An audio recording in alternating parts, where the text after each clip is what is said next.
The blue light from the server rack was the only thing illuminating my face. It is 3 in the morning.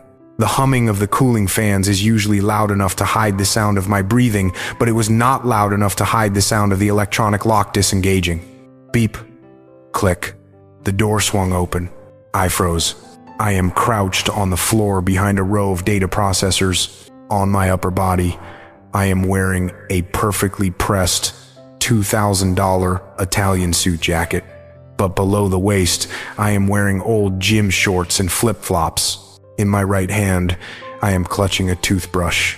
In my left hand, a bottle of water I stole from the client conference room. The lights flickered on.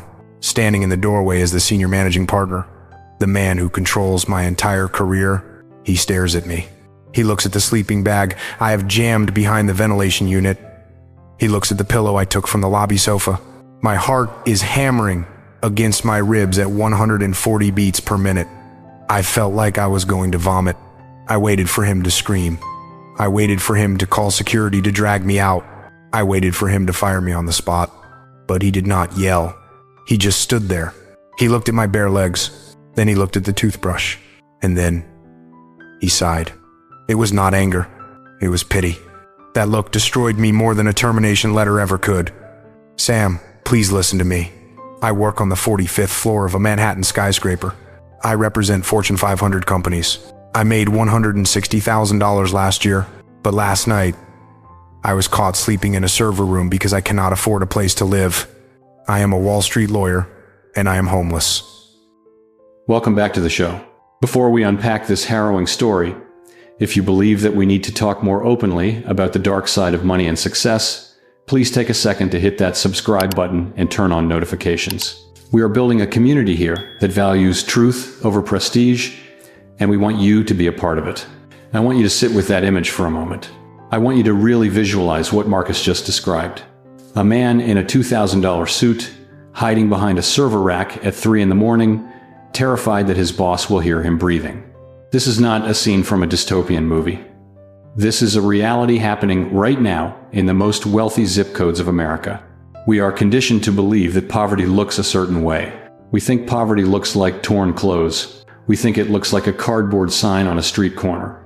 We think it looks like unemployment lines. But there is a new kind of poverty spreading through this country like a silent virus, and it is wearing a silk tie.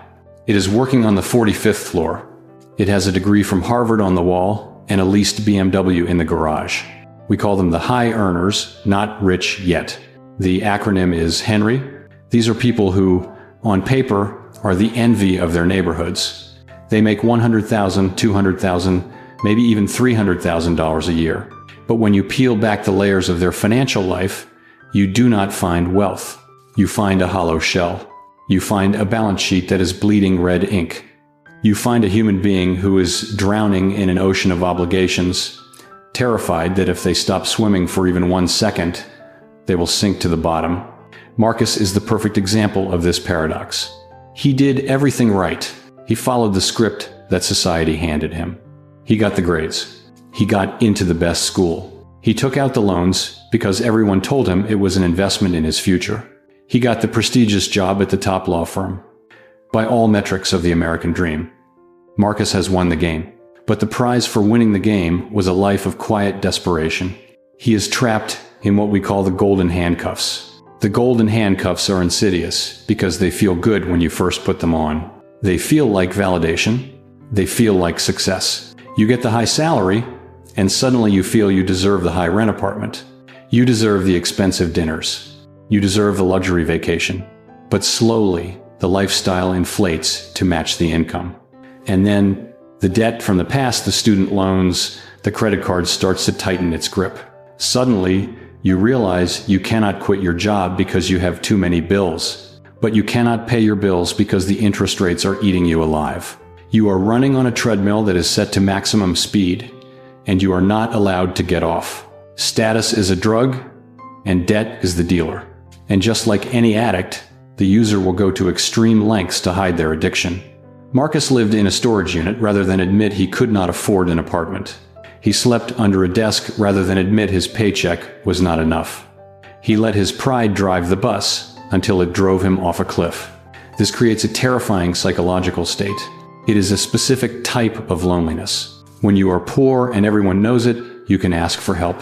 But when you are poor and everyone thinks you are rich, you suffer in silence. You cannot tell your colleagues because they are your competition. You cannot tell your parents because they are so proud of your success. You cannot tell your friends because you are the one who picks up the check at dinner. So you lie. You construct a facade. You build a wall of expensive suits and prestige to hide the fact that you are starving. And that wall becomes your prison. Today, we are going to dismantle that wall brick by brick. We are going to look at the raw mathematics of how a man can earn $160,000 a year and still end up homeless. We are going to look at the predatory nature of the student loan industry that hands a teenager $250,000 in debt and wishes them good luck. We are going to look at the toxic culture of corporate America that demands you spend money to prove your loyalty. And most importantly, we are going to try to save Marcus before he takes the dark exit. Because let me tell you something, when you are sleeping in a server room, holding a toothbrush, wondering if your life is over, the prestige of a Harvard degree does not keep you warm. The view from the 45th floor does not fill your stomach. We need to stop looking at the gross income and start looking at the net life. We need to understand exactly how the math broke down. So, Marcus, I want you to take a deep breath. I want you to stop trembling. You are safe here. There is no judgment in this room. There is only math, and math does not lie.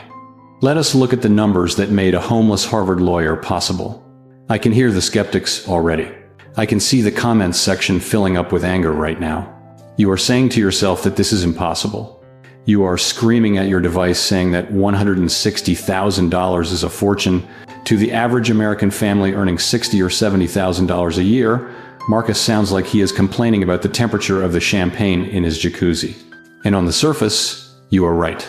$160,000 a year breaks down to $13,333 a month.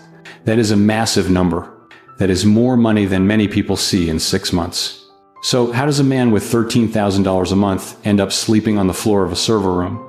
To understand this mystery, we have to stop looking at the gross income. Gross income is a vanity metric. It is a number on an offer letter that exists only to feed your ego. We need to look at the net income. We need to look at what actually hits the bank account after the system takes its cut. And in the case of a high earner living in New York City, the system takes a very large cut. Let us perform a forensic audit of that paycheck. First, we have the federal income tax. Because Marcus is single with no dependents, he is taxed at a high marginal rate. The federal government takes roughly $32,000 right off the top. Then we have the FICA taxes. Social Security and Medicare take another $9,000. But here is where geography becomes destiny. Marcus lives in Manhattan. New York City is one of the few places in the United States that has a triple tax burden. You pay the federal tax. Then you pay the New York state tax, which claims about $9,000. And then, for the privilege of living on the island of Manhattan, you pay a specific New York City local tax, which takes another $6,000. Just like that. Before Marcus has even paid for a cup of coffee or a subway ticket, $56,000 has vanished into the ether. We are now down to $104,000. But we are not done yet. We have to talk about the corporate deductions. When you work for a big law firm, there is an intense pressure to participate in the firm benefits. It is part of the culture. They offer a 401k retirement plan with a match. If you do not contribute, you are leaving free money on the table, and you are signaling to your bosses that you are not planning for the long term. So Marcus contributes the minimum to get the match. That is $10,000 a year deducted from his paycheck. Then there is health insurance, dental, vision, and long-term disability insurance. In the United States, if you do not have health insurance, one accident can bankrupt you. So this is a non-negotiable expense. That is another $5,000 gone. So let us look at the math again. We started with $160,000. We subtracted taxes. We subtracted benefits. We subtracted retirement. We are left with $89,000 of actual spendable cash. That brings his monthly take-home pay to roughly $7,500. Now, $7,500 is still a lot of money. I am not denying that. But remember the ghost that followed Marcus from Harvard to New York. The debt. Marcus owes $312,000 in student loans. Because his income is technically high, he does not qualify for hardship deferments or low-income repayment plans. The servicers look at his tax return, see the six-figure number, and they demand their pound of flesh. They calculate his discretionary income and set a monthly minimum payment that is designed to cover the interest and touch a tiny fraction of the principal. That monthly bill is $3,200 every single month. It is an automatic draft. It hits his account on the first of the month with the force of a car crash. If he misses it, the interest capitalizes and the balance grows. So he pays it. He has to pay it. Let us do the final subtraction.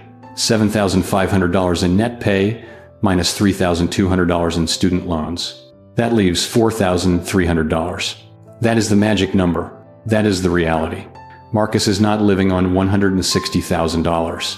He is living on $51,000 a year in the most expensive city in the United States. He is living a middle-class life in a zip code designed for billionaires. And $4,300 a month might still sound like enough to survive. And it is. It absolutely is. If you are disciplined, if you live in a cheap apartment in the outer boroughs, if you cook rice and beans, if you never take a taxi, if you never buy a drink.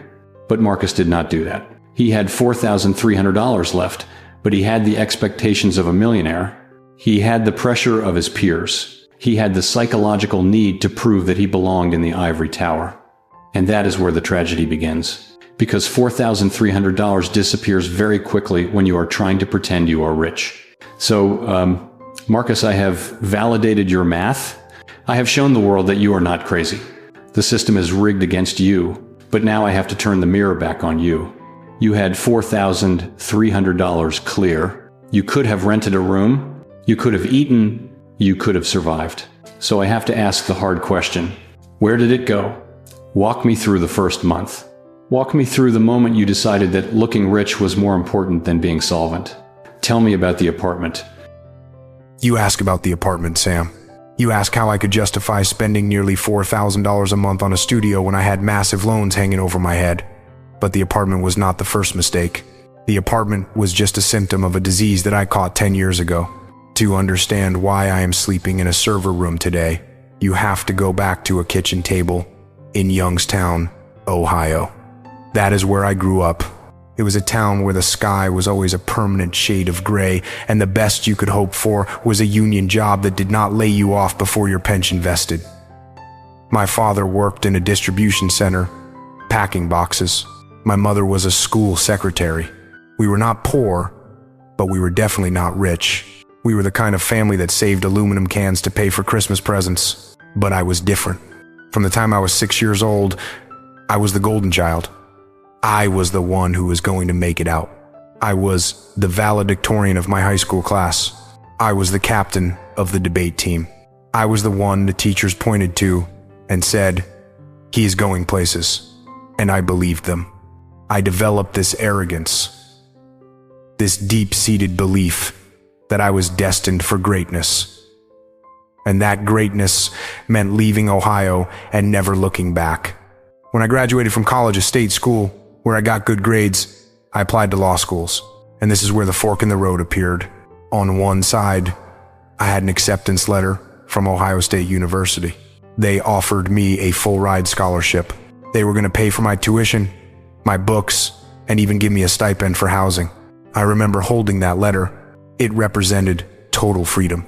If I had taken that offer, I would have graduated at 25 years old with zero debt.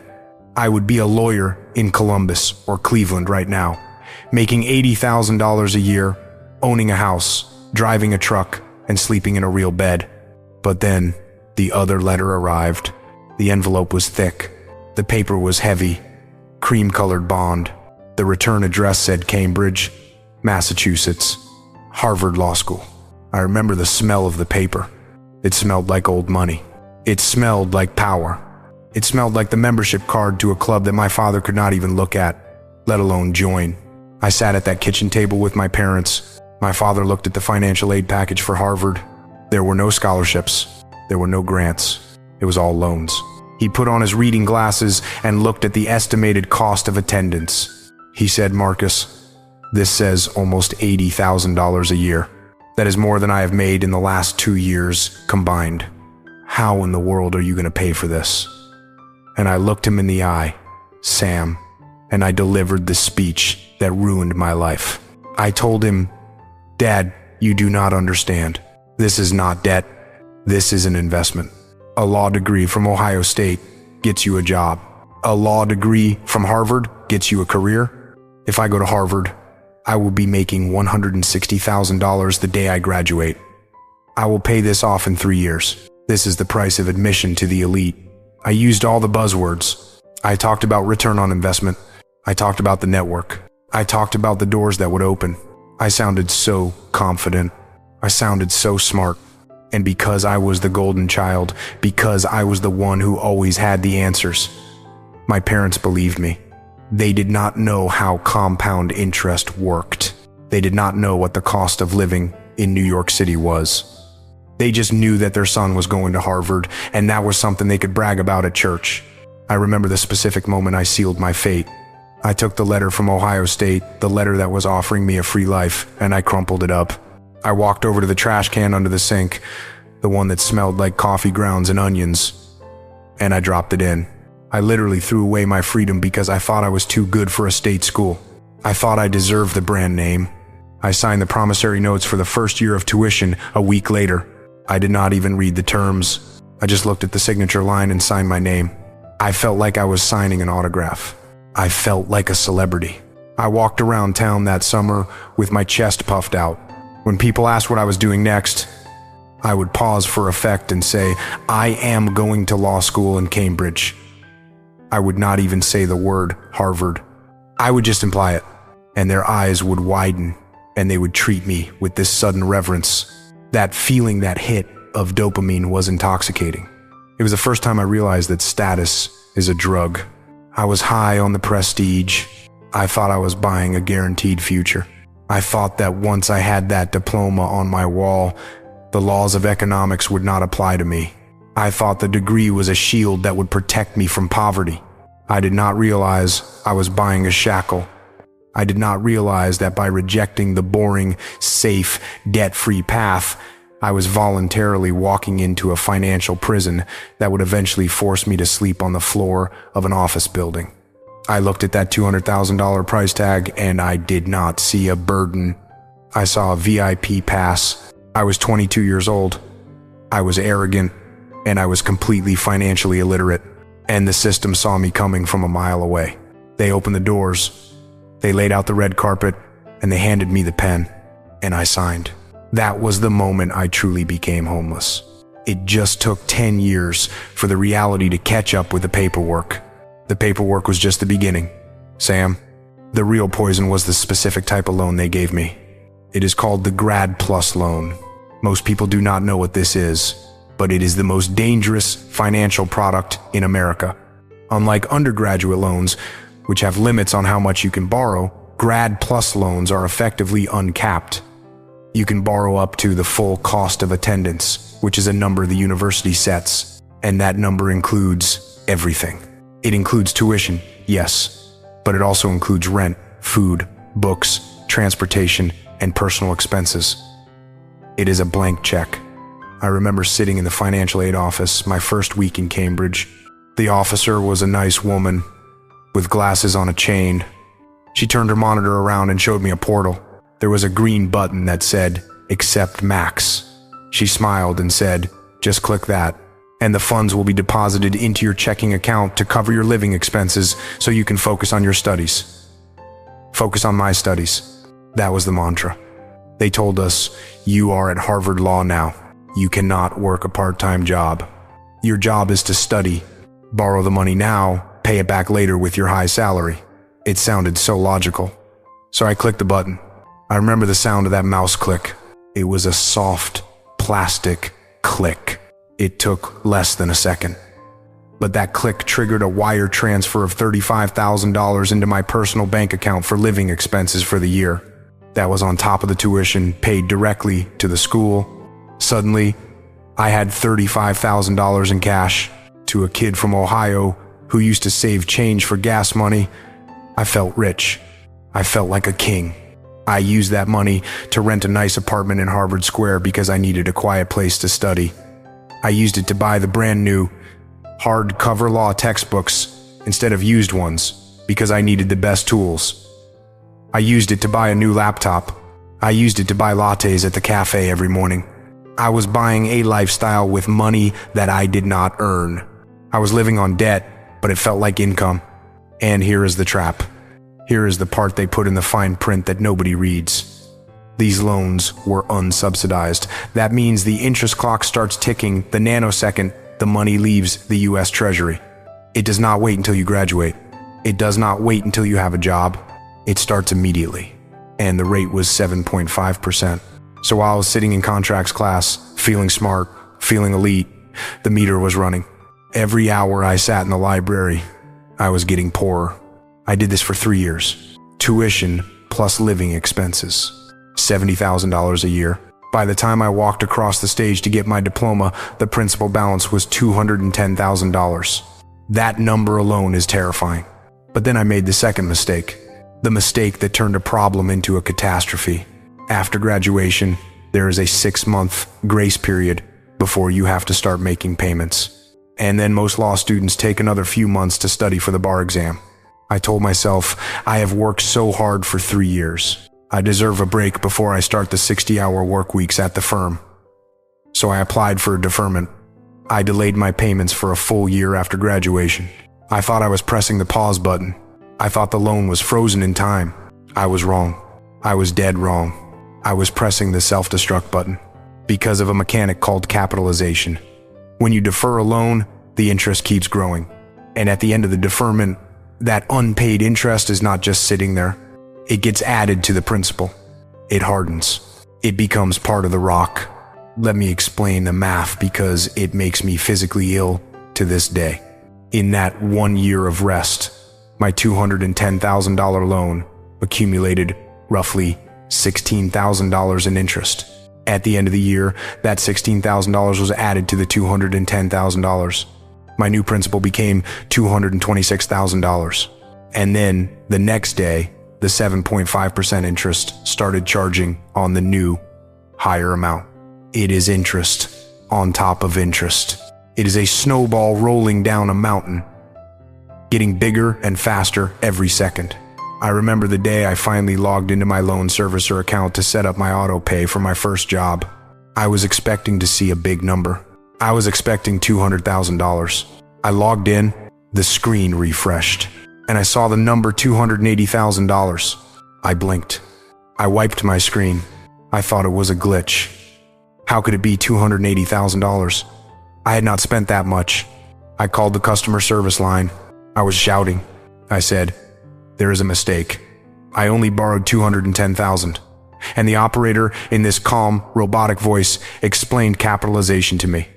She explained that the fees, the accrued interest from 3 years of school, and the interest from my gap year had all crystallized into this new monster.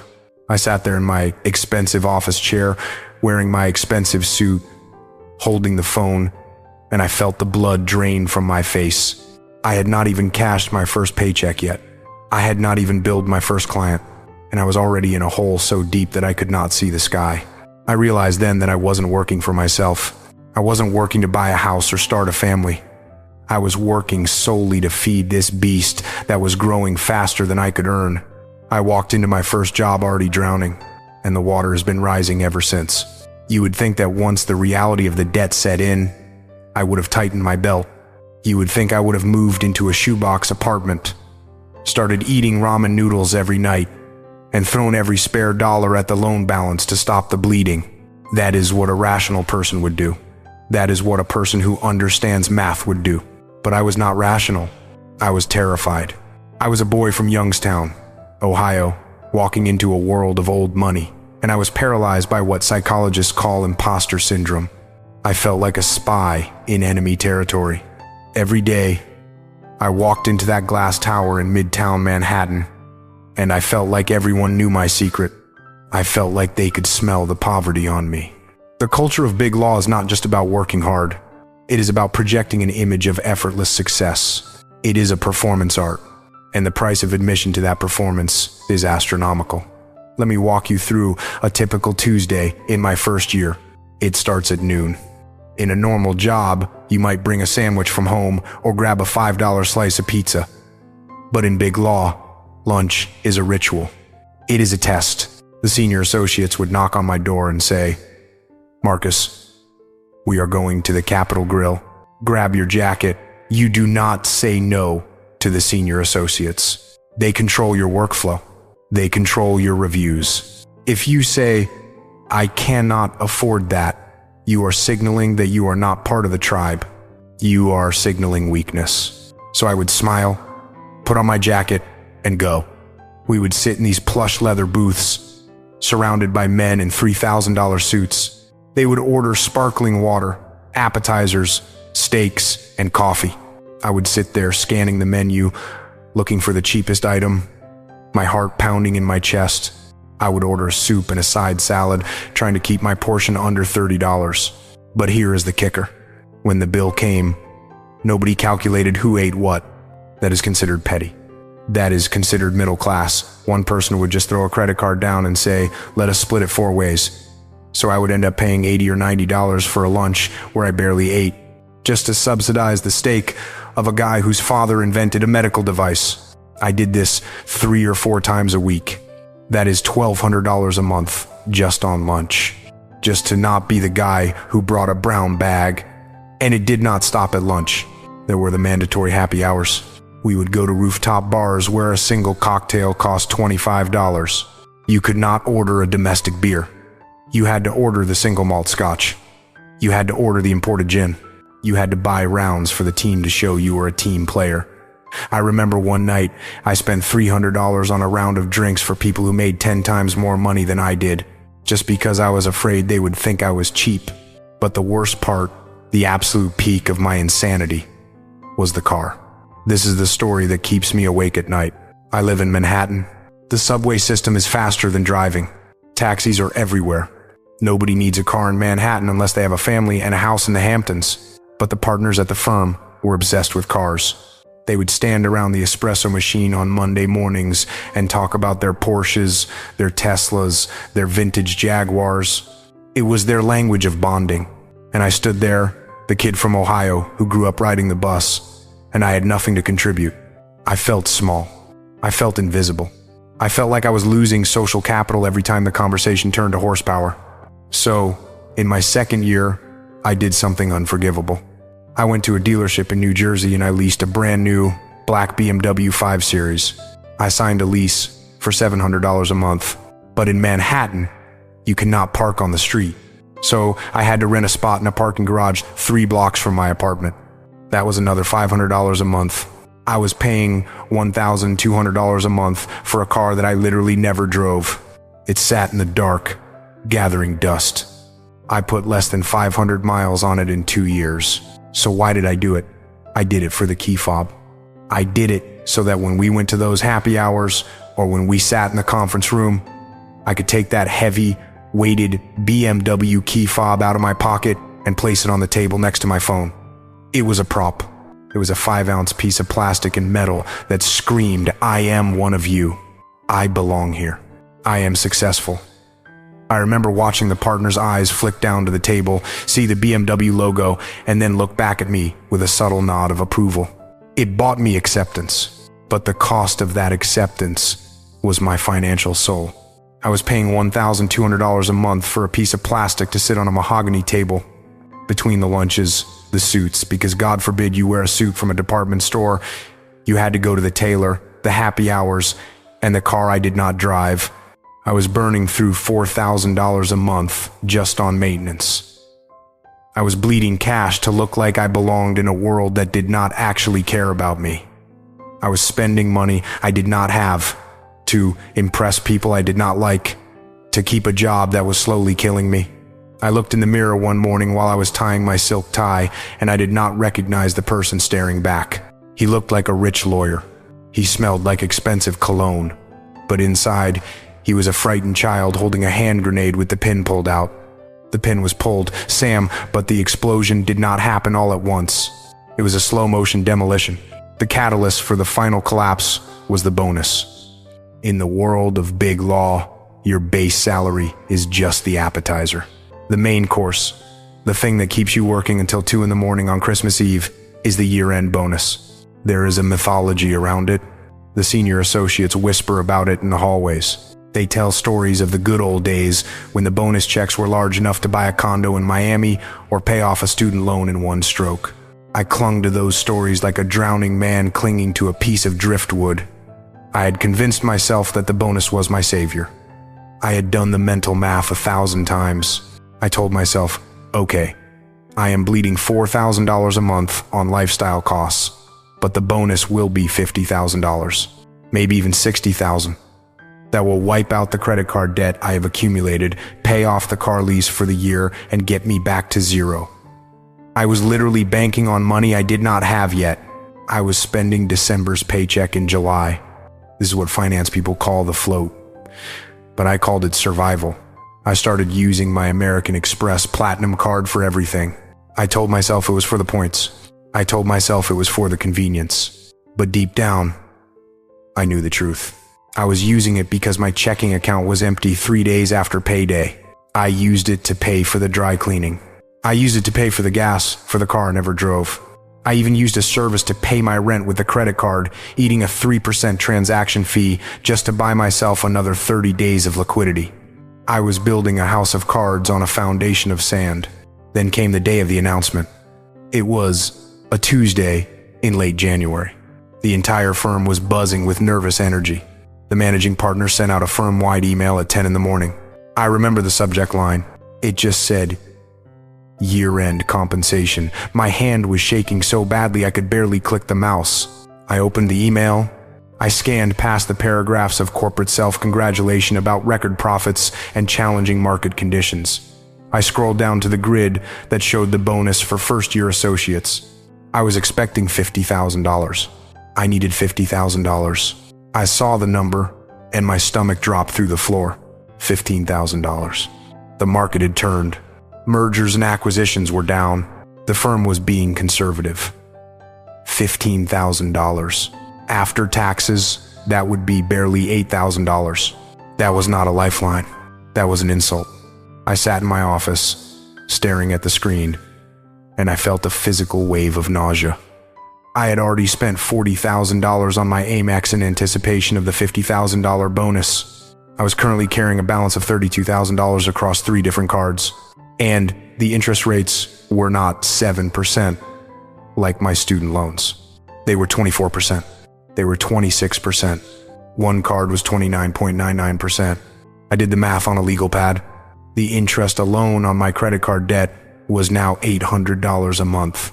I had just added another mortgage payment to my life, but I had no house to show for it. I walked to the bathroom and splashed cold water on my face. I looked at myself in the mirror. This was the moment the denial finally cracked. I realized I was not a high-powered attorney. I was an indentured servant. I was working 80 hours a week not to build wealth, but to pay interest to banks that were betting on my failure. But instead of stopping, instead of cutting up the cards and confessing, I doubled down. I was too terrified to stop. I used the paltry bonus to make the minimum payments on the cards just to keep the accounts in good standing. I was terrified of my credit score dropping. In my warped mind, my 750 FICO score was the only thing proving I was a good person. As long as the score was high, I could pretend I was fine. So I entered the darkest phase of the cycle. I started playing the balance transfer game. I would open a new card with a 0% introductory rate, transfer the balance from the high-interest card, and pay a 3% transfer fee. I was moving the debt around like a shell game, trying to hide the P from myself. I stopped opening my mail. I had a stack of envelopes on my kitchen counter that I was too afraid to touch. I knew they were statements. I knew they were warnings. But if I did not open them, they did not exist. I was living in a state of constant, low-level panic. My cortisol levels must have been through the roof. I stopped sleeping. I would wake up at 4 in the morning, my mind racing with numbers. $312,000 in student loans, $32,000 in credit cards, $1,200 for the car, $3,500 for rent. The numbers swirled around my head like a swarm of angry bees. I was exhausted. I was hollowed out. I was waiting for the inevitable crash, and then my phone rang. It was a Saturday afternoon. I looked at the caller ID. It was Mom. I took a deep breath, put on my cheerful, successful son voice, and answered. "Hey Mom, how is everything in Ohio?" Her voice was bursting with excitement. She said, "Marcus, guess what? Your father and I have been saving up. We want to come see you. We want to see the Big Apple. We want to see where our successful boy lives and works. We bought tickets for next weekend." The phone almost slipped out of my sweaty hand. My parents, coming here, coming to see my life. The life that was a complete fabrication. The panic that hit me in that moment was unlike anything I had ever felt. It was primal. It was the fear of exposure. And in that split second, I knew I had to do something drastic to keep the lie alive. The decision to lie was instantaneous. It was a reflex. As soon as my mother said they were coming, my brain shut down the logical centers that deal with finance and activated the survival centers that deal with shame. At that specific moment in time, I was living in a room in a shared apartment in Bushwick that was so small, my knees touched the wall when I sat on the bed. The hallway smelled like cat litter and stale beer. There was black mold on the bathroom ceiling. If my parents had seen that room, they would not have seen a young professional making his way in the world. They would have seen failure. They would have seen that their sacrifice had been for nothing. I could not let that happen. I simply could not do it. So I committed fraud against my own family. I logged on to Airbnb and I searched for apartments in Tribeca. I wanted the fantasy. I wanted the life I was supposed to have. I found a loft on Greenwich Street. It had 12-foot ceilings, exposed brick walls, wide plank oak floors, and a view of the Freedom Tower. It was beautiful. It was perfect. And it cost $900 a night. With cleaning fees and taxes, the total for 3 nights came to $2,842. I stared at that number on the screen. $2,800 was more than my actual monthly rent. It was money I absolutely did not have. I had 1 credit card left, with barely $3,000 of available credit. It was my emergency card. It was for medical emergencies or bail. I took it out of my wallet. My hands were shaking so bad I mistyped the number twice. I held my breath when I clicked reserve. I was praying for it to be declined. I think a part of me wanted the bank to stop me, but the screen flashed green. Reservation confirmed. I did not feel relief. I felt sick. I felt like I had just swallowed a stone. But the booking was just the beginning of the charade. I had to make this stranger's apartment look like my home. I took a sick day from work on Friday.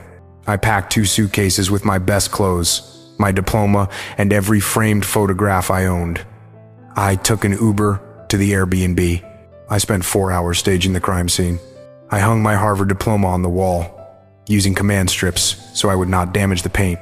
I placed a framed photo of my parents on the nightstand. I put my few expensive law books on the coffee table, casually open, as if I had just been reading them. I even bought a half-used carton of milk and some eggs to put in the refrigerator so it would not look empty. I was building a movie set. When the buzzer rang at 6 in the evening, I checked my reflection in the mirror one last time. I put on my best smile. I opened a heavy steel door, and there they were. My father in his Sunday jacket and my mother holding a Tupperware container of her homemade cookies. They walked in, and their jaws hit the floor. My father walked over to the brick wall and touched it. He said, "Marcus, this place is incredible. You live like a king." My mother ran to the window and looked at the skyline. She had tears in her eyes. She said, "We knew you were doing well, but we had no idea you were doing this well." Every compliment was a dagger in my chest. I felt like screaming. I wanted to yell, "This is not mine. I am a fraud." But I just smiled and poured them water from the tap because I could not afford bottled water. The terror started on Saturday morning. It is the small details you do not think about. My mother is a person who cannot sit still. She wants to help. She wants to clean. I was in the shower, and I heard the sound of a vacuum cleaner. I jumped out, wrapped a towel around my waist, and ran into the living room. She was vacuuming the rug. She looked up and smiled. "Just tidying up a bit." I forced a laugh and said, "Mom, you are on vacation. Please stop." But the real heart attack came an hour later. We were getting ready to go to brunch. My mother said, "Marcus, your shirt is a little wrinkled. Let me iron it for you." Before I could stop her, she walked to the closet in the hallway. The closet that I had not checked. The closet that belonged to the actual owner of the apartment. She opened the door. My heart stopped beating. I did not know what was in there. If it was full of women's coats, or children's toys, or cleaning supplies that clearly did not belong to a bachelor, the game was over. Time seemed to slow down. I watched her hand on the knob. I watched the door swing open. It was empty. Thank God. It was just a broom and an ironing board. But then she frowned. She looked at the empty shelf. She said, "Marcus, where are your winter coats? It is November. Where is your heavy jacket?" My mind raced. I had left my heavy coat in my storage unit in Queens because it was too bulky to bring. I had to improvise. I stammered, "Oh, I took them to the dry cleaners. The special dry cleaners. They store them for the season until it gets really cold." It was a stupid lie. It made no sense. But she just nodded and said, "That is smart. You do not want them cluttering up this beautiful space." The entire weekend was a minefield like that. Every time she opened a drawer in the kitchen, I flinched. The drawers were empty. There was no silverware organizer. There were no spices. Just a few random utensils provided by the host. When she asked for a pair of scissors to open a package, I had to say I lost them. When she asked why I did not have a toaster, I said I was cutting back on carbs. I was improvising a personality. I did not have to explain the emptiness of a home I did not own. We went out to dinner that night. I took him to a nice Italian place nearby. The bill came. It was $240. My father reached for his wallet. He has these rough, calloused hands from working in a warehouse for 30 years. He said, "Let me get this, son," and I grabbed his wrist. I said, "No, Dad, I got it. You are in my city." I put down the credit card, the same card I had just maxed out for the room. I was praying there was a buffer. I was praying the pending charge for the room hadn't hit yet. The waiter took the card. He walked away. I watched him go to the terminal. I watched him insert the card. I stopped breathing. I saw him frown. He wiped the chip on his apron. He inserted it again. My vision started to blur. I was ready to flip the table and run. Then he smiled, printed the receipt, and walked back. It was approved. I had probably $10 of credit left. I signed the receipt with a hand that felt like it belonged to a corpse. When Sunday came, and I put them in the taxi to the airport, my mother hugged me so tight. She whispered in my ear, "We are so proud of you. You have built a wonderful life." I watched the taxi disappear around the corner. I walked back into the loft. The silence was deafening. I looked at the photos of myself on the mantel. They looked like photos of a stranger. I sat down on the floor because I was afraid to wrinkle the sofa. I sat there for 3 hours, staring at the wall. I had survived the weekend. My parents were happy. My pride was intact. But the cost was catastrophic. The credit card bill arrived 2 weeks later. The interest rate had jumped to 29% because my utilization was at 100%. I had spent nearly $3,000 to maintain an illusion for 48 hours. And because of that expense, when the first of the month came around, I did not have the money for my real rent. That weekend was the tipping point. That was the weekend I stopped treading water and started to drown. That was the weekend I traded my apartment for a storage unit. The letter arrived on a Tuesday. It slid under the door of my apartment in Bushwick, that tiny room with the moldy ceiling that I was already struggling to afford. It was a lease renewal notice from the management company. I remember picking it up off the floor. The paper was cheap and flimsy. I opened it, expecting a standard increase of maybe $50 or $100. I looked at the bold text at the bottom. The new monthly rent was $3,800. They were raising the rent by $300 a month because the neighborhood was gentrifying. I stood there in the hallway holding that piece of paper, and I started to laugh. It was a dry, hysterical laugh. I had $7 in my checking account. I had just maxed out my last credit card to pay for the Airbnb facade for my parents. I was already drowning, and now the landlord was asking me to swim with a cinder block tied to my ankles. I went back into my room and sat on the edge of the bed. I did the math on the back of the envelope. $3,800 a month is $45,600 a year. That is net income. To earn that much money, I had to make nearly $80,000 before taxes.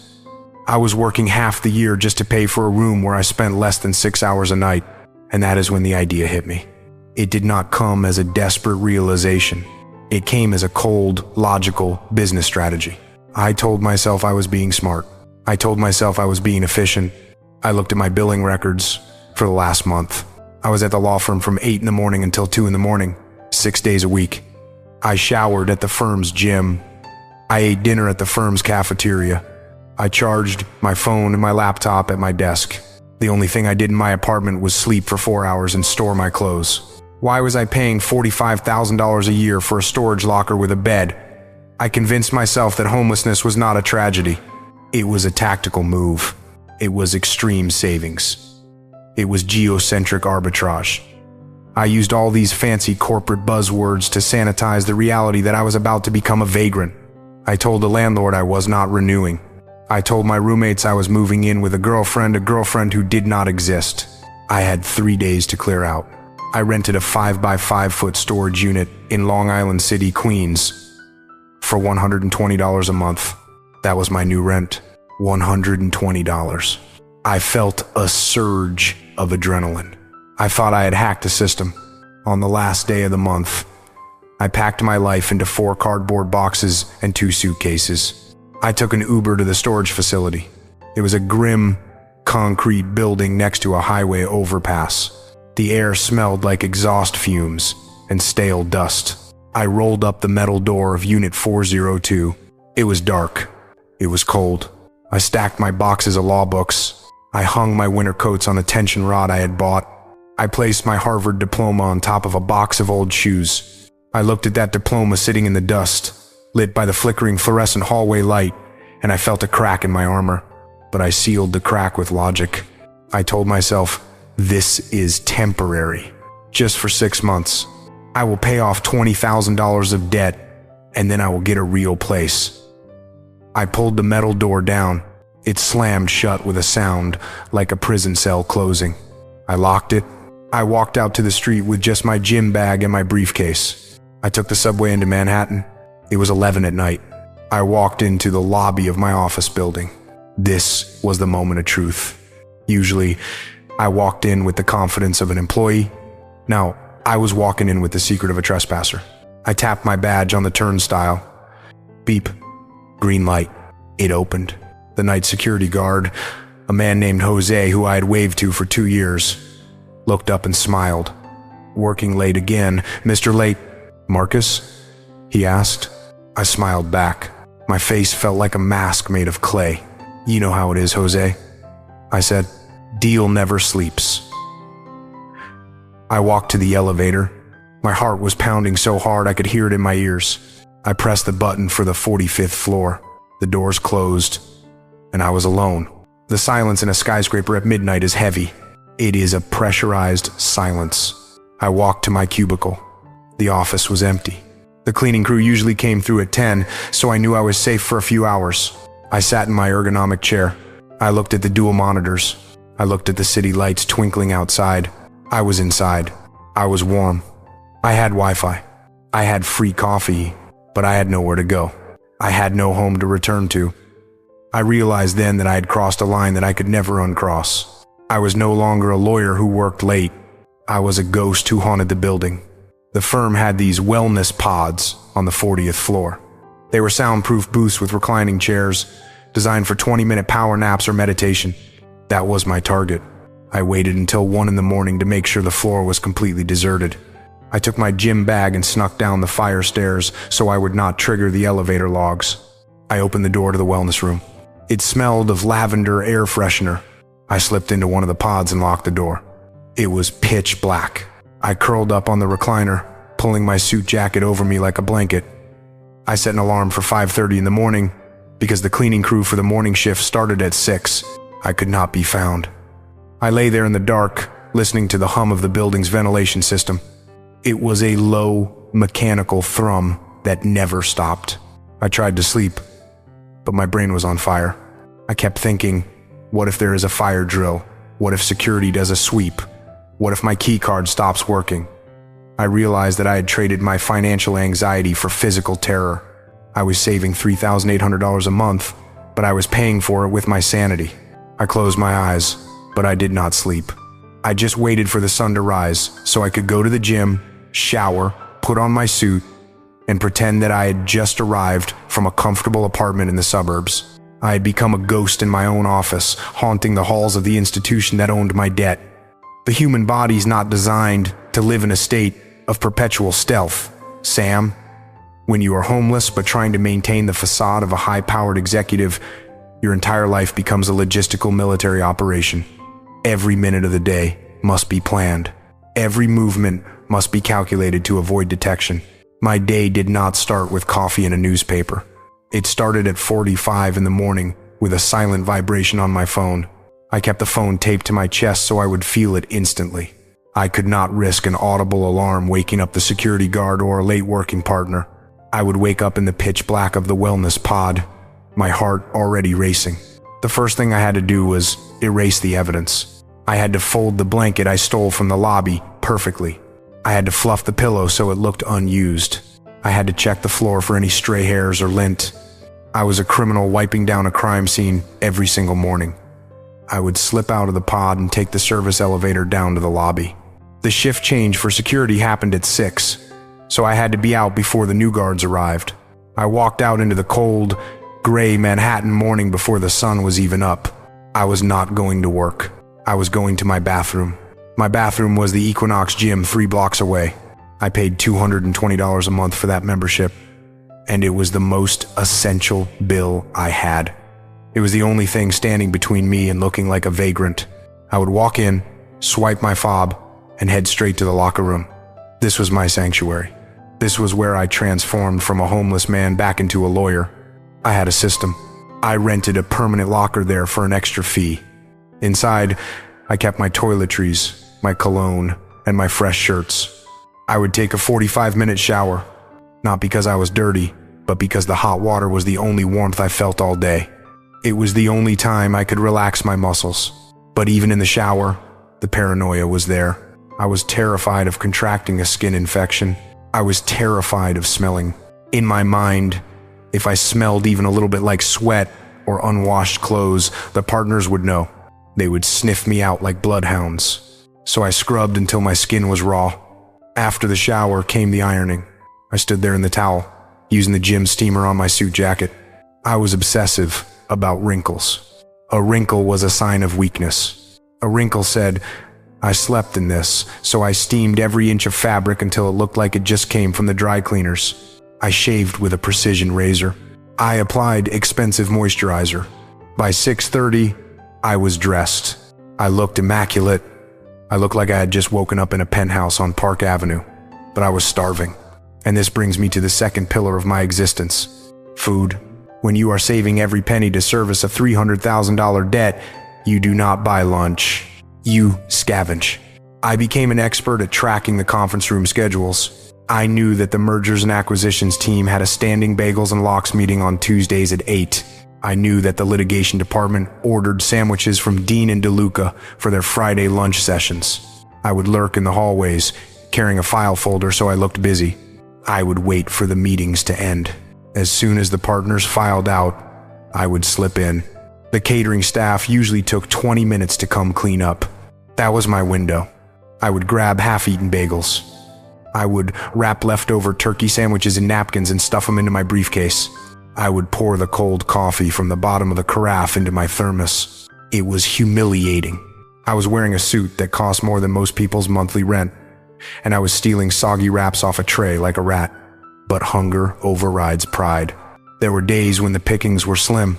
There were days when I lived on nothing but the free sparkling water in the break room and a handful of almonds from the receptionist's desk. I lost 15 pounds in 3 months. People at the firm complimented me. They asked if I was training for a marathon. I told them yes. I told them I was doing intermittent fasting. It was a lie that sounded trendy, so they bought it. But the hardest part was the weekends. On weekends, the office was risky. The air conditioning was turned down. The cleaning crews were more thorough, so I would travel to my storage unit in Queens. This was my closet. This was my archive. I would take the N train out to Long Island City. I would walk past the auto body shops and the warehouses to the storage facility. I would punch in my code. I would roll up the door, and I would stand there in that 5x5 concrete box, surrounded by the remnants of my life. I had to swap out my suits. I could not wear the same 2 suits every week, or people would notice. So I had a rotation. I would take the gray suit and hang up the navy one. I would grab a stack of fresh underwear. I would sit on a plastic bin and just breathe the dust. It was freezing in the winter and suffocating in the summer. There were no windows, just the hum of the fluorescent light and the sound of other people moving boxes in the distance. Sometimes I would hear voices. Other people were living there too. I knew it. I could hear the distinct sound of someone sleeping. A cough, a rustle of a sleeping bag. We were a community of ghosts, hiding in the margins of the city. I never saw them, and they never saw me. We kept our shame to ourselves.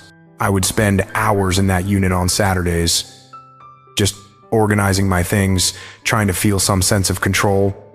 I would count my shirts. I would polish my shoes. It was a ritual to prove to myself that I still owned things, that I was still a person with possessions. But the mental toll was cumulative. You cannot sleep in a chair for 3 months without consequences. My back was in constant spasms. My neck was stiff. I developed a twitch in my left eye from the lack of REM sleep. I was operating in a fog. I would be sitting in a client meeting, listening to a general counsel talk about $1 billion liability, and I would zone out. I would start hallucinating that the conference table was a bed. I would catch myself nodding off and jerk awake, terrified that anyone had noticed.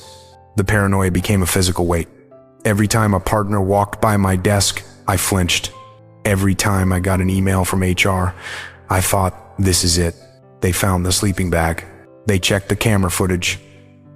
I was living with a cortisol level of 10,000. I was jumpy. I was irritable.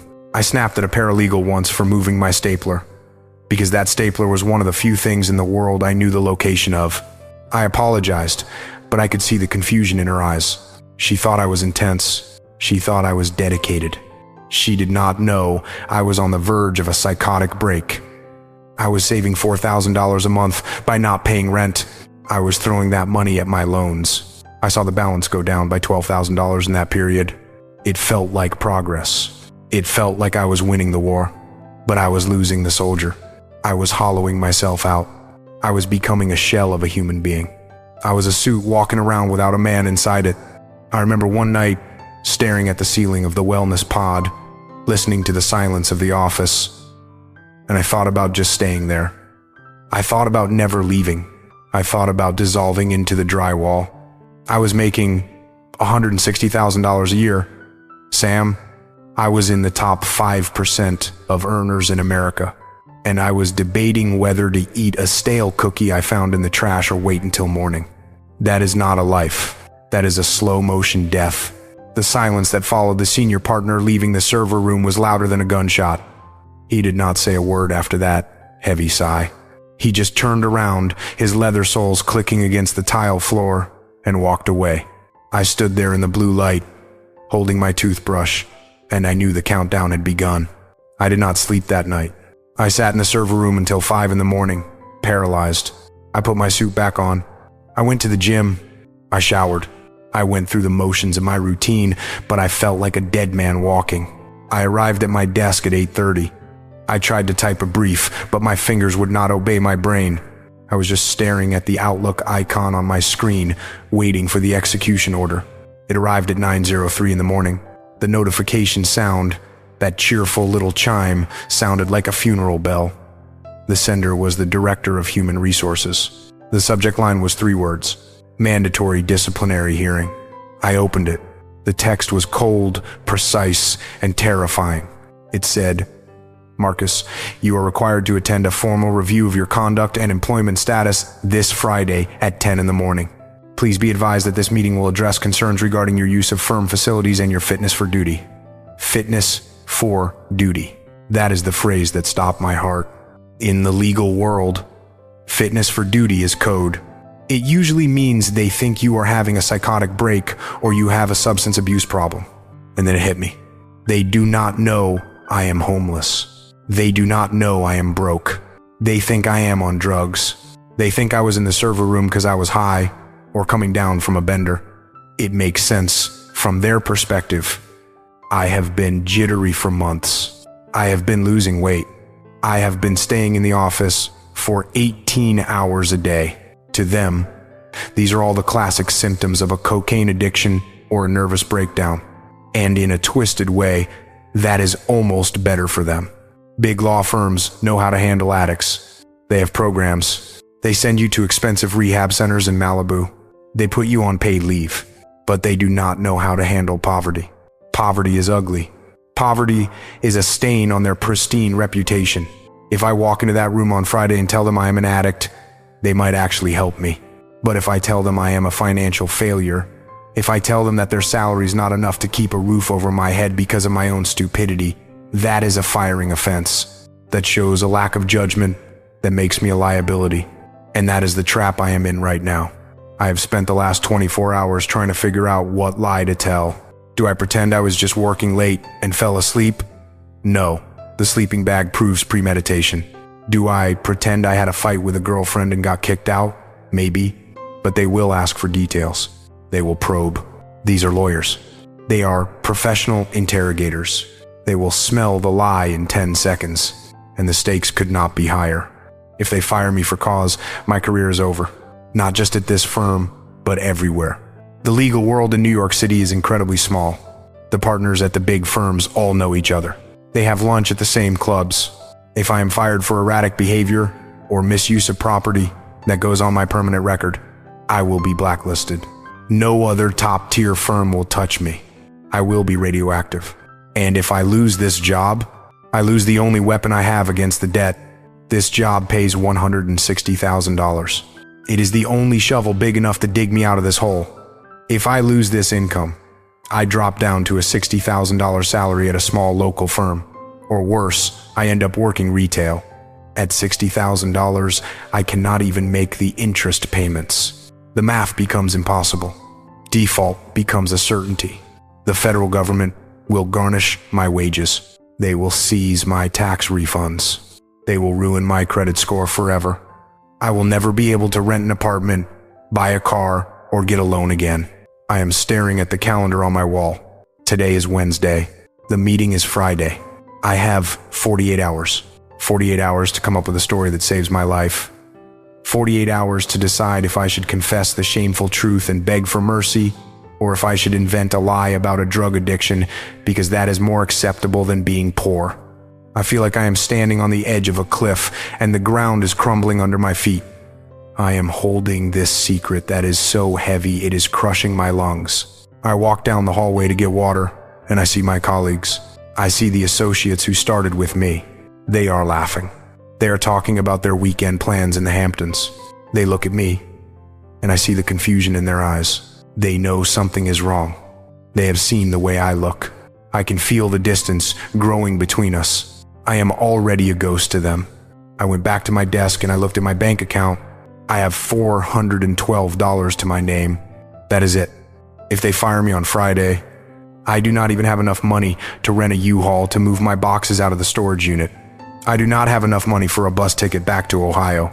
I will be literally on the street. Not the sleeping in the office kind of street, but the sleeping on a park bench kind of street. The fear is so physical it hurts. It feels like a cold hand gripping my intestines. I have played out the scenario in my head 1,000 times. I walk into the conference room. The director of human resources is there. The senior partner is there. There is a court reporter there to transcribe the meeting. They slide a piece of paper across the table. It is a severance agreement, or maybe it is a termination notice. I do not know what to do. Sam, I have 48 hours before I lose the shovel I am using to dig myself out. I have 48 hours before the illusion I have spent 10 years building completely shatters. I am tired. Sam, I am so incredibly tired. I feel like I have been holding my breath for 10 years and my lungs are finally burning out. I am sitting here in this studio with you, safe for the moment, but in 48 hours, I have to walk back into that lion's den, and I honestly do not know which door to open. I feel like a prisoner standing in front of two executioners, trying to decide which method is less painful. On one hand, I have the path of total honesty. I could walk into that conference room on Friday morning, look the senior partner in the eye, and strip myself bare. I could tell him everything I have told you. I could tell him about the capitalized interest. I could tell him about the storage unit in Queens. I could tell him about the nights I spent shivering in the wellness pod because I was too proud to ask for help. I could throw myself on the mercy of the firm. I could say, please do not fire me. I am not unstable. I am just poor. Give me an advance. Give me a second chance. Help me restructure my life. But the lawyer in me, the cynical, hardened part of my brain that has been trained to anticipate the worst case scenario, tells me that is suicide. Big law firms operate on a ruthless efficiency model. They do not want messy associates. They do not want projects that need rehabilitation. They want machines that bill hours. If I show them my weakness, I am handing them the weapon to destroy me. They might nod politely. They might offer me a tissue. And then, 2 weeks later, they will manage me out. They will find a performance issue. They will say I am not a culture fit, and I will be out on the street anyway, but with the added humiliation of having begged for my life and been denied. That shame would be unbearable. It would be the final nail in the coffin of my self-respect. But then there is the other option, the nuclear option, the option that I find myself fantasizing about when I am staring at the ceiling at 3 in the morning. I could just stop. I could stop fighting. I could stop paying. I could declare Chapter 7 bankruptcy on the credit cards. I know I cannot discharge the student loans easily. That is the iron cage the government built for me. But I could just stop caring about them. I could let them default. I could let them garnish my wages. I could hand in my resignation on Friday. I could surrender my license to practice law. I could walk out of that glass tower, take off this suffocating suit, and throw it in the nearest trash can. I could go get a job at Starbucks. I could work as a barista. I could pour coffee for people who used to be my clients. And yes, I would be poor. Yes, I would be a failure in the eyes of my parents and my peers. Yes, I would be the guy everyone whispers about at the 10-year reunion. Did you hear about Marcus? He had it all, and he threw it away. But at least I would be free. At least I would sleep in a bed that I could afford. At least I would not have to hide in a server room like a frightened animal. I catch myself looking at the janitors in my building with envy. They clock in. They do their work. They clock out. They go home to real lives. They do not carry the weight of the world on their shoulders. I want that simplicity so badly it makes my chest ache. But then the guilt hits me. The guilt of the $300,000. If I walk away, I am admitting that the last decade was a waste. All the late nights studying in the library, all the exams, all the sacrifices my parents made, all of it would be for nothing. It would be a sunk cost of epic proportions. I would be admitting that the golden child was a fraud all along, and I do not know if my ego can survive that. I do not know if I can look my father in the face and tell him that the Harvard degree he is so proud of is actually just a receipt for a life I could not afford. So I am stuck. Sam, I am paralyzed between the fear of exposure and the fear of failure. I have been spinning in circles for so long that I have dug a trench in the floor, and I cannot see over the edge anymore. I need you to be my eyes. I need you to tell me what I am missing. Is there a third door? Is there a way out of this labyrinth that does not involve destroying my career or destroying my soul? Because right now, I am looking at my future, and all I see is a dead end. I am looking at a lifetime of servitude to a balance sheet, or a lifetime of regret. I cannot do this anymore. I cannot carry this secret for one more day. Please tell me what to do. Tell me how to survive Friday. Marcus, listen to me. Breathe. You are spiraling because you are looking at the emotional problem, not the mathematical problem. You are telling yourself stories about what might happen instead of looking at the data of what is happening. You think you have two choices: humiliation or destruction. I am telling you there is a third choice: algebra. We are going to stop guessing. We are going to stop fantasizing about Starbucks. We are going to look at the cold, hard reality of your financial existence. I cannot give you the answer until I see the variables. I need to see exactly how deep the rot goes. No more hiding. No more rounding errors. No more forgetting expenses. I want you to open that laptop. I want you to log into every single account. The bank, the loan servicer, the credit cards, the storage unit, the gym. I want to see the penny-level detail of your destruction. We are going to do a deep audit right now, and it is going to hurt. It is going to be the most painful thing you have ever done, but it is the only way to find the door you are looking for. Open the laptop, Marcus. Let us see the damage. I am looking at the screen, Marcus. I am looking at the spreadsheet you just opened, and I want the audience to understand what I am seeing. This is not just a list of numbers. This is a crime scene photo of a financial suicide. We are going to go through this line by line, and I am not going to be gentle. I am going to be a surgeon, and surgeons have to cut to cure. Let us start with the assets column. This is the column that tells me what you own. It is shockingly short. First, I see your checking account balance, $412.33. You earn $160,000 a year, and you have less than $500 in liquidity. If you trip on the sidewalk and break your ankle today, you are insolvent. If you get a cavity and need a filling, you are insolvent.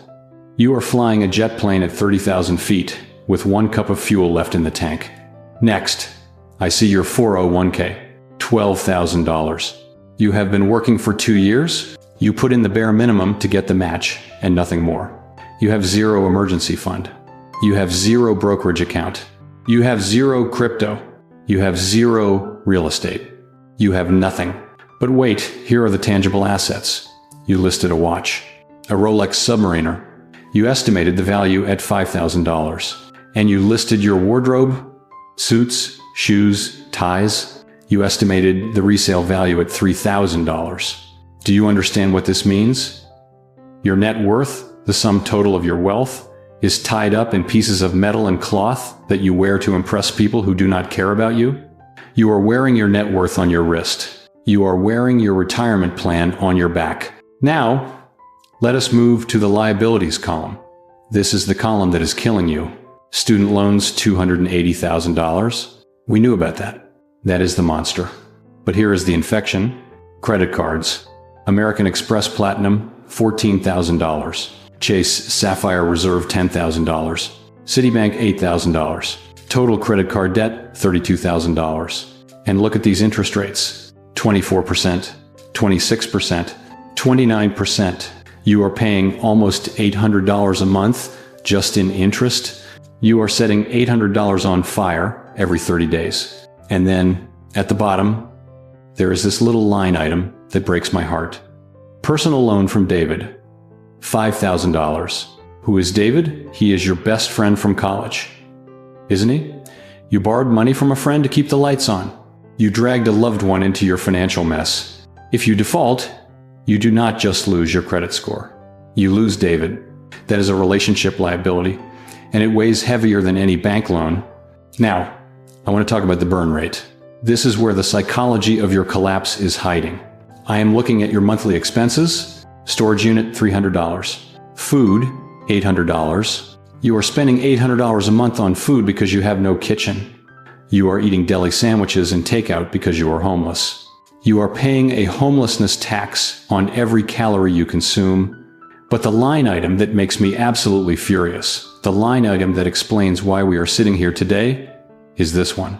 Gym membership Equinox, $220. Marcus, look at me. You are homeless. You sleep in a server room. You eat leftovers. You have $400 to your name, and you are paying $220 a month for a gym membership. I know what you are going to say. You are going to tell me it is for the shower. You are going to tell me it is for hygiene. But you can shower at Planet Fitness for $10 a month. You can shower at the YMCA for $30 a month. You are not paying $220 for water and soap. You are paying $220 for the eucalyptus towels. You are paying for the Kiehl's moisturizer in the locker room. You are paying for the logo on the key fob. You are paying to stand naked next to investment bankers and hedge fund managers so you can pretend you are one of them. This gym membership is the temple of your ego. It is the last bastion of your avatar. You are protecting the rich lawyer avatar while the human being named Marcus is starving to death. You are prioritizing the smell of expensive shampoo over your own survival. This is the core of the problem. It is not the student loans. It is not the cost of living in New York. It is your refusal to let go of the costume. You are clinging to the symbols of success while the foundation of success has completely rotted away. You are paying a premium to maintain a hallucination. And this is why you are trapped. You think that if you quit Equinox, you admit defeat. You think that if you sell the Rolex, you are a failure. But I am telling you that you are already a failure. The math has already failed. The only difference is that now we are looking at it. This spreadsheet is a confession. It proves that you are technically bankrupt. You are insolvent. You are a walking financial zombie. And the only way to bring you back to life is to stop feeding the zombie. We have to cut the oxygen to the avatar. We have to strip you down to the studs. We have to sell the watch. We have to cancel the gym. We have to liquidate the wardrobe. We have to look at this spreadsheet and realize that 80% of what you spend money on is designed to manipulate the perception of others. You are buying silence. You are buying camouflage, but you cannot afford the camouflage anymore. The enemy has found you. The math has found you. So here is the hard truth, Marcus. We are not going to restructure your debt today. We are not going to find a consolidation loan. We are going to kill the avatar. We are going to take the big law associate and we are going to bury him. Because if we do not kill the avatar is going to kill you. You have 48 hours before that meeting. We need to raise cash and we need to do it now. We are going to turn those assets into a survival fund. And we are going to stop the bleeding from the burn rate. You are terrified of losing your job, but looking at these numbers, your job is not financing your life. Your job is financing your debt and your ego. You are a pass-through entity for the banks. You earn the money, you touch it for a second, and then you hand it to Equinox and American Express. It is time to close the loop. It is time to stop the charade. Are you ready to let him die? Are you ready to let the Harvard lawyer die so that Marcus can live? You are standing at a crossroads. Marcus, one road leads to that disciplinary hearing on Friday where you try to lie, you get caught, you get fired for cause, and you end up blacklisted and broken.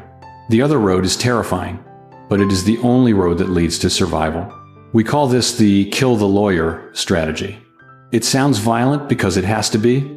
You have to murder the persona you have built. You have to take that Harvard degree, that expensive suit, and that ego, and you have to sacrifice them to save the human being underneath.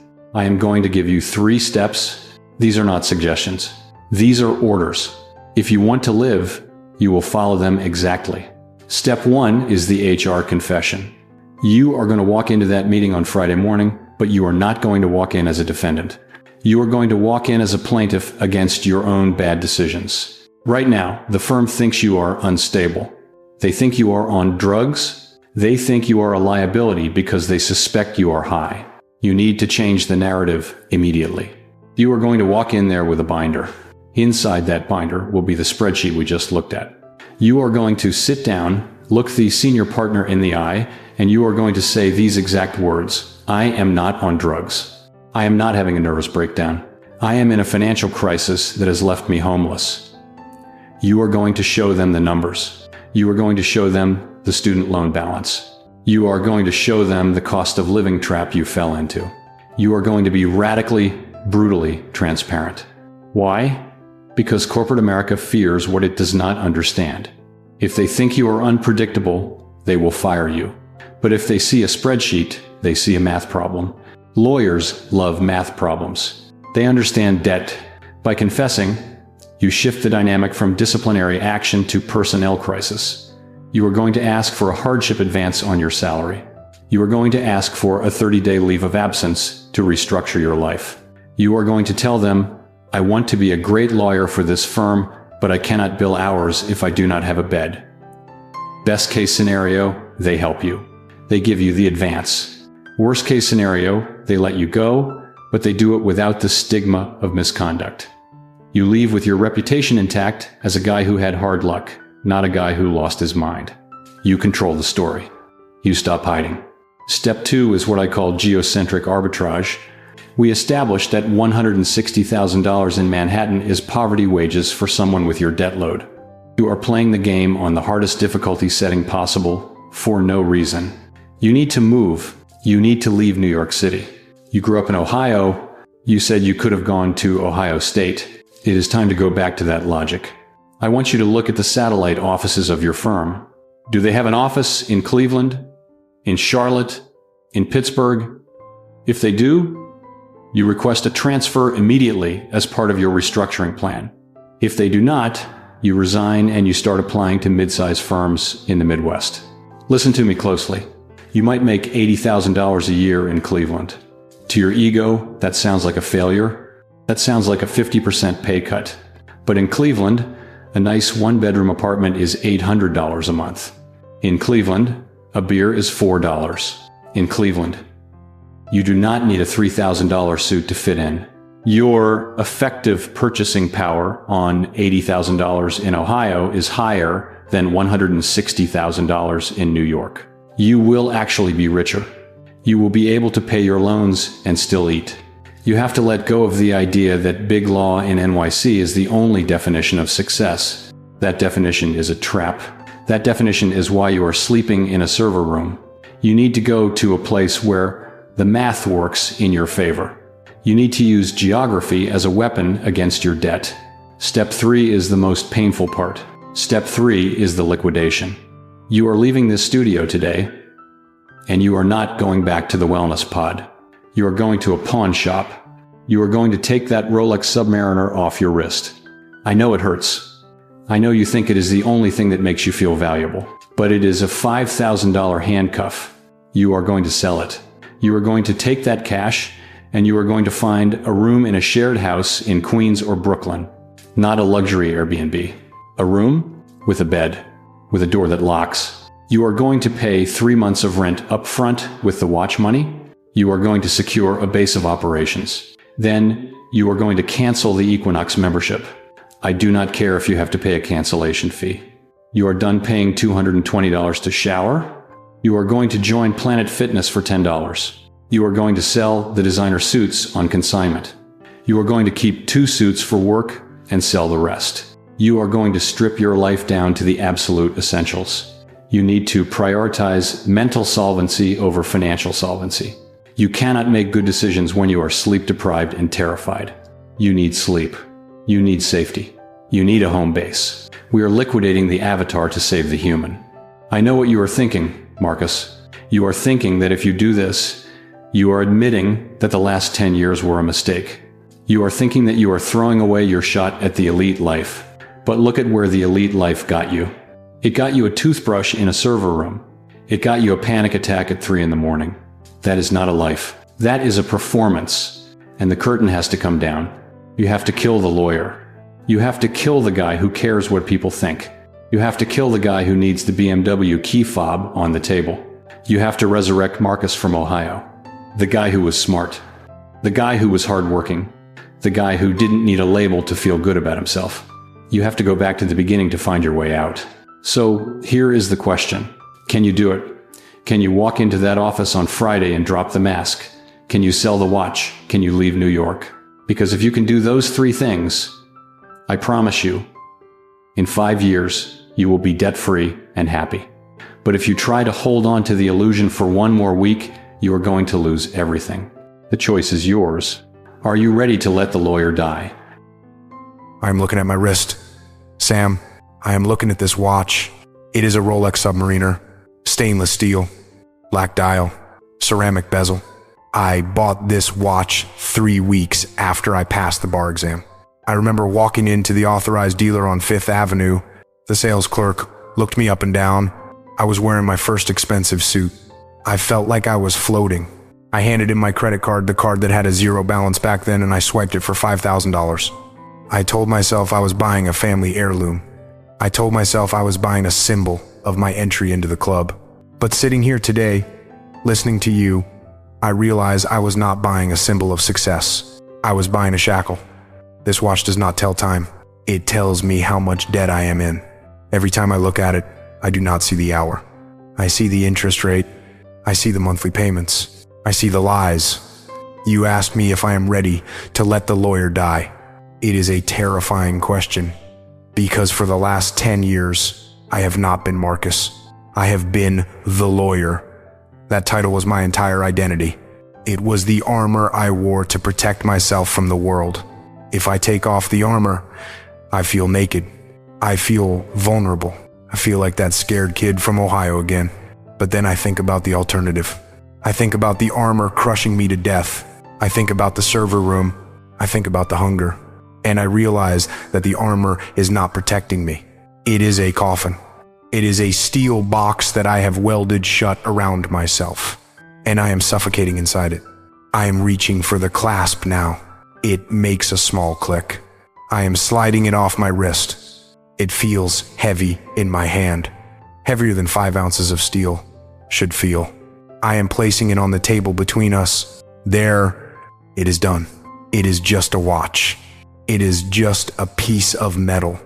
And looking at it, sitting there, separated from my body, I feel something I did not expect. I expected to feel shame. I expected to feel a sense of loss. But I do not. I feel lighter. My wrist feels light. My arm feels light. It is the strangest sensation. It is the feeling of oxygen returning to my blood. You are right about the money. $5,000. That is 3 months of rent in a shared apartment in Queens. That is food. That is a bed. That is a shower where I do not have to worry about bumping into a senior partner. That watch is not a status symbol. It is my freedom fund. It is my escape pod. I am going to sell it. I am going to walk out of here, go to the Diamond District, and I am going to trade this symbol of my ego for the reality of my survival. And I am going to do it without regret. But the harder part is the parents. You talked about my mom and dad. You talked about David. I have been telling myself a story for years that I was lying to protect them. I told myself that if they knew the truth, if they knew I was drowning, it would break their hearts. I told myself that my father, who worked double shifts in a warehouse to buy my textbooks, would look at me with disgust. I thought he would see me as a waste of his sacrifice. But that is the lawyer talking. That is the ego talking. The ego thinks that love is conditional. The ego thinks that my parents only love me because I am successful. But that is a lie. I am thinking about my mother. I am thinking about the time I fell off my bike when I was 7 and broke my arm. She did not ask me if I had damaged the bike. She did not ask me how much the hospital bill would be. She just held me. She cried because I was in pain. She loves me. She does not love the degree. She does not love the suit. She loves her son. And right now, her son is in pain. Her son is homeless. Her son is starving. If she knew that I was sleeping on a floor to protect her feelings, she would be furious. She would be devastated. Not because I failed, but because I did not trust her enough to tell her. I am robbing them of the chance to help me. I am robbing them of the chance to be my parents. I have been so selfish. I have been so focused on maintaining this image of the golden child that I forgot how to be a human being. I can see the phone call in my head. I have rehearsed it 1,000 times as a nightmare. But now I am seeing it as a liberation. I am going to pick up the phone. I am going to dial the number. My mom will answer on the second ring. She always does. She will say, "Marcus, is everything okay?"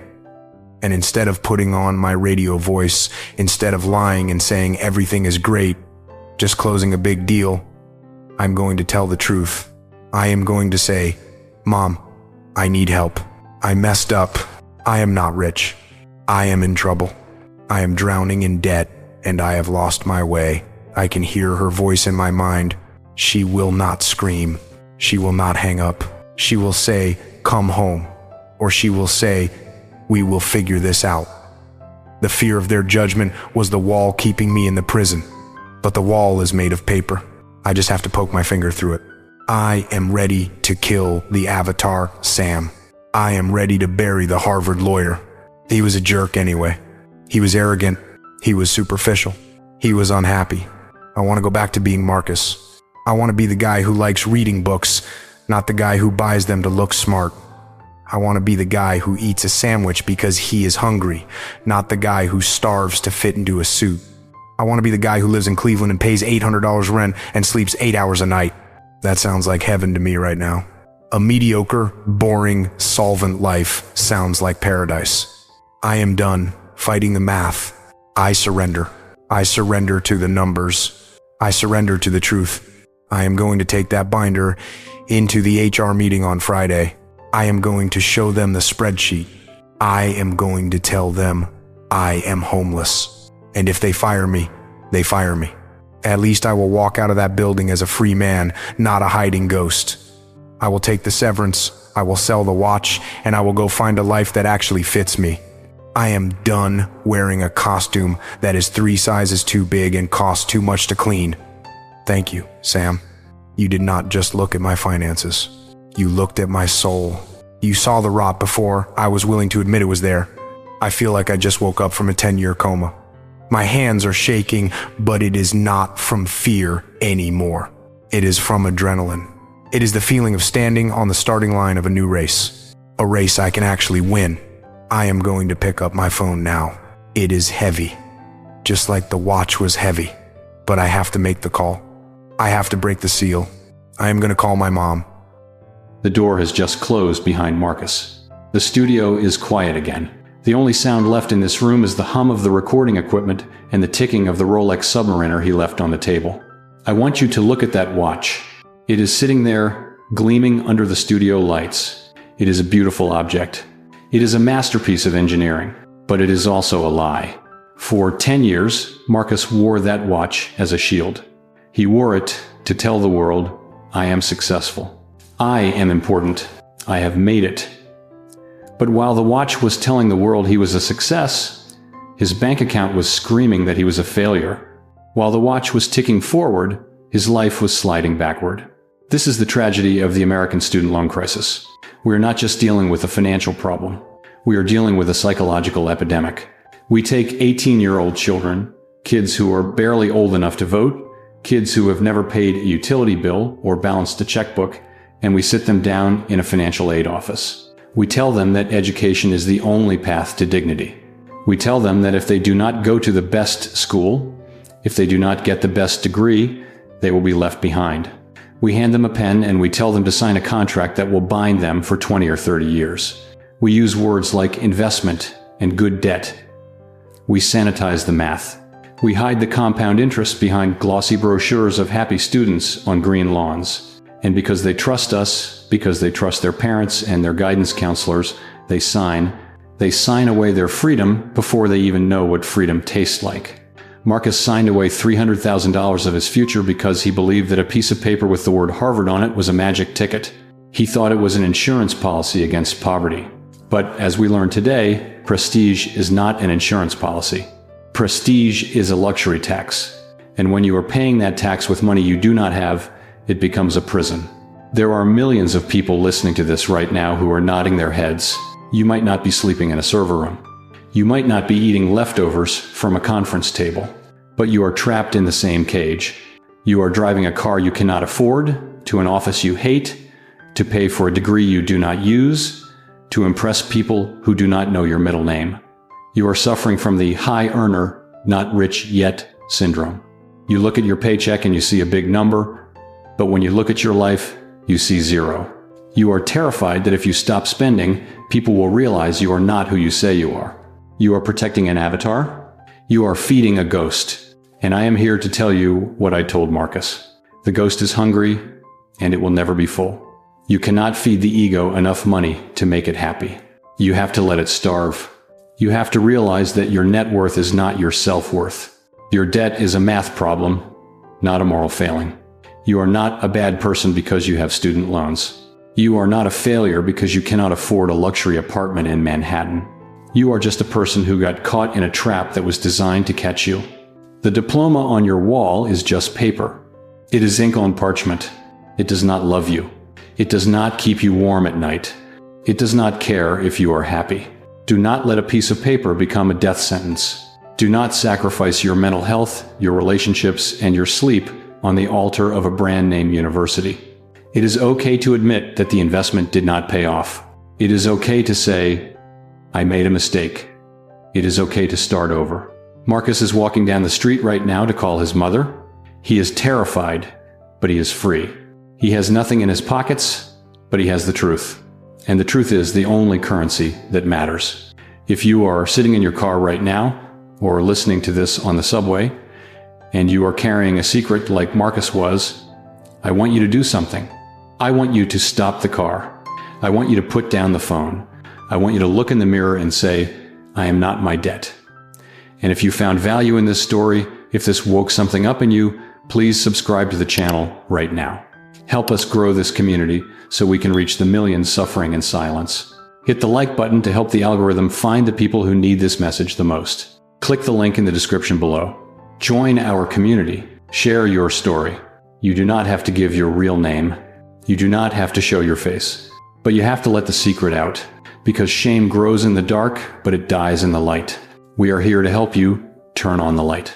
Until next time, remember, the only way out is through. I am Sam, and this has been the Financial Therapy Hour,